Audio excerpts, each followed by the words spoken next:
हर हर Mahadev guys सबके आई तोरा से कहाँ ले चले लो पता हो? पदमौल घाट न हाट जेकर नाम हो।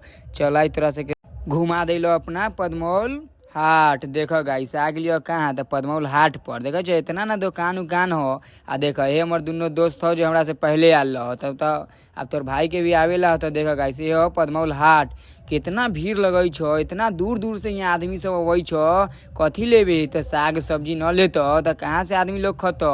तो अब तक घूमेला होता तोर भाई के भी ना ब्लॉगर ना मुस्कान ब्लॉगर। अब देखा दोस्त के साथे घूमे मजा जो हो ना की बताइए गाइस। देखा अब हो गल कह रात तोर भाई के तो जाला होता घरे न जाता तो कैसे होता? तो चल दिलियो गाड़ी उठलियो चल दिलियो कहाँ? तो चॉप के दुकान पर न जो चॉप के दुकान पर तो कैसे चॉप खबो? आ गलियो चॉप के दुकान पर तो चॉप रह यहाँ लेट क्या कि रह चॉप छनाइत तो चॉप छनता तब न खबो। आ गलो चॉप तो अब तो लेवेला हो तो चॉप खा लियो गाइस। ते बाद जाइत तो कहाँ? तो अपना घरे जाइत हतियो गाइस। तू सब सपोर्ट करत रह भाई के तब ना तोर भाई इसी वीडियो में रहतो।